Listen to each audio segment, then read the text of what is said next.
بسم الله الرحمن الرحيم والحمد لله رب العالمين وصلى الله وسلم على سيدنا محمد النبي الأمي وعلى آله وصحبه أجمعين اللهم علمنا ما ينفعنا وانفعنا بما علمتنا وزدنا علما نافعا يا كريم آمين آمين. فهذا هو الدرس الأول في كتاب النكاح. والباب الأول في مقدمات النكاح.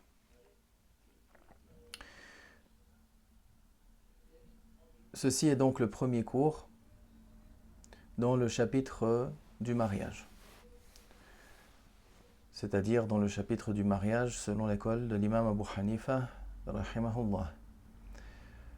Le premier chapitre concerne les demandes en mariage, muqaddimat al-nikah, ce qui précède le mariage, c'est-à-dire ce qui va rentrer dans le cadre de la demande en mariage, ce qu'on appelle aussi les fiançailles. فقال رحمه الله تجوز خطبة المرأة الخالية عن نكاح وعدة. Alors, toute femme qui est libre d'un mariage ou d'une idda, c'est-à-dire une période post-maritale ou une période de viduité, alors il est permis de la demander en mariage. Bien sûr, ici on parle d'une femme qu'il est licite d'épouser.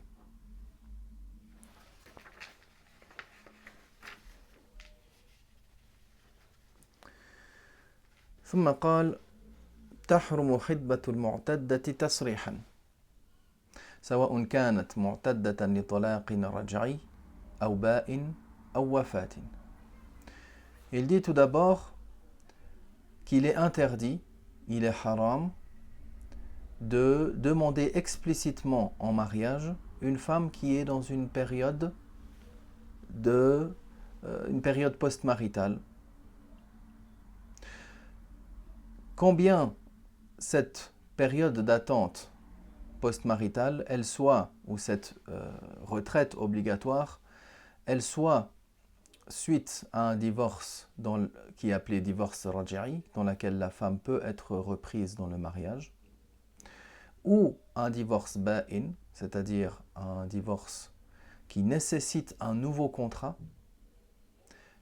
mais l'homme ne peut pas reprendre l'épouse dans son mariage, ou suite à un décès, c'est-à-dire la idda, suite ou la période de viduité. Donc, il est interdit de demander explicitement en mariage, c'est-à-dire faire une demande de fiançailles, une femme qui est dans une période d'attente ou bien post-maritale ou bien de viduité. Et l'attente post-maritale, suite au divorce, ou bien c'est un divorce qui est raj'i, un divorce dans lequel la femme peut être reprise dans le mariage, sans nouveau contrat, ou que ce divorce-là soit ba'in, qu'il soit non réversible, c'est-à-dire qu'il faut nécessairement faire un nouveau contrat.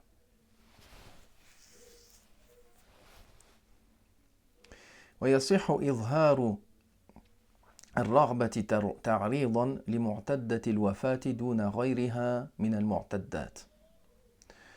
Alors il est valable de manifester son envie de vouloir se marier avec une femme qui est dans une période de viduité, mais d'une manière implicite et non d'une manière explicite.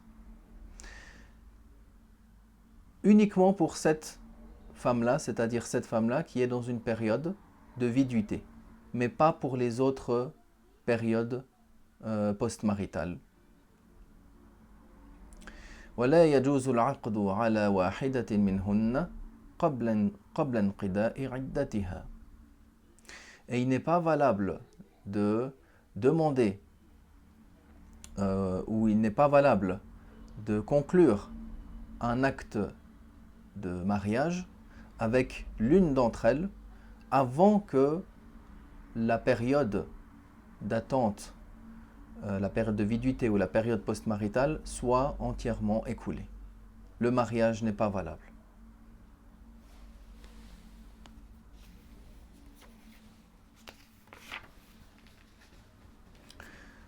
ثم قال ويجوز للخاطب أن يبصر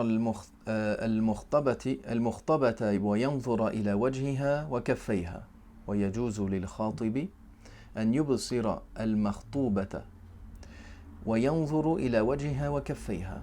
Alors il est permis de pour celui qui demande, le prétendant qui veut demander en mariage une femme, il lui est permis de regarder à cette prétendante son visage et ses mains. C'est-à-dire qu'il lui est permis de regarder de cette femme-là ce qui ne fait pas partie de sa zone de pudeur. La zone de pudeur de la femme, c'est son visage, c'est tout ce qui n'est pas, c'est tout son corps sauf le visage et les mains. La zone de pudeur, la awra de la femme, c'est tout son corps sauf le visage et ses mains. Alors il est permis au prétendant qui veut demander cette femme en mariage, il lui est permis de regarder son visage et ses mains.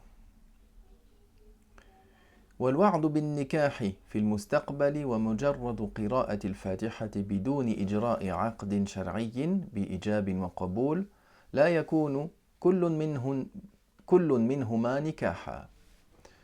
Alors la promesse de mariage dans le futur, c'est-à-dire le simple accord entre deux parties d'une volonté de conclure un accord ou de conclure un acte de mariage,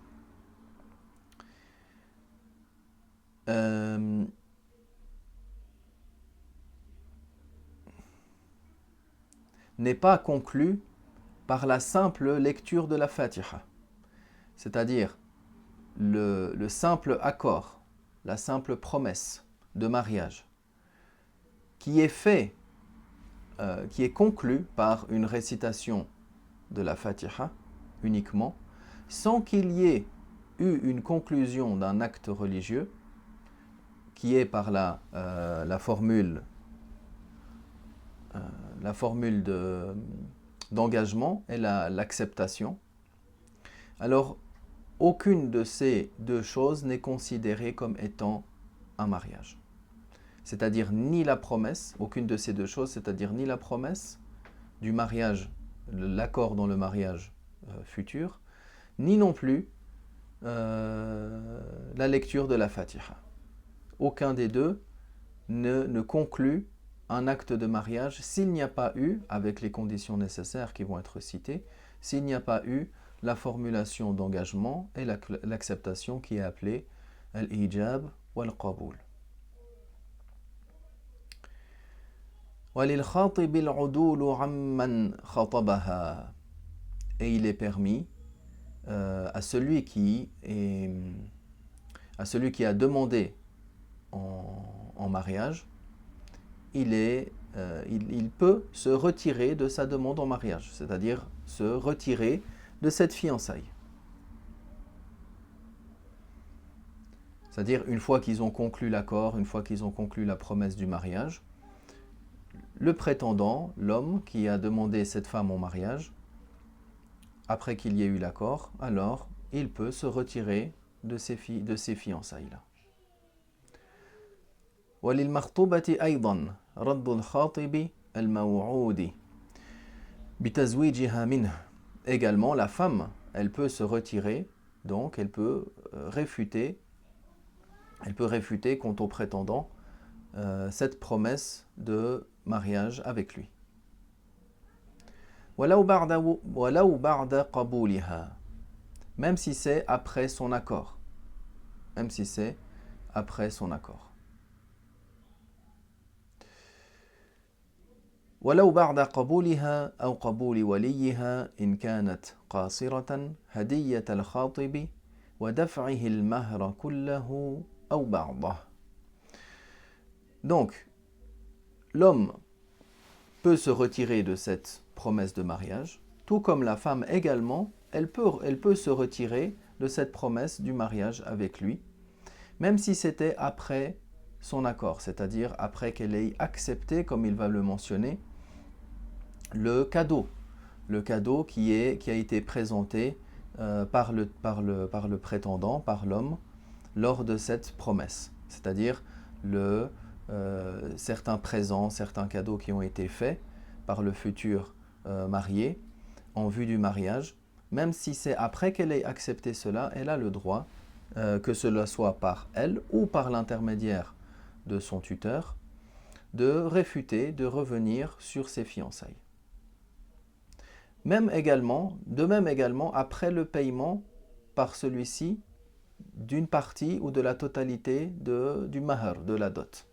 La dot qui a été fixée, même si une partie ou la totalité d'entre elles avait été donnée, alors il reste possible que cela soit pour l'homme qui a demandé en épouse, en fiançailles, cette femme, que cela soit la femme de même ou que cela soit son père, comme on l'a mentionné, son tuteur.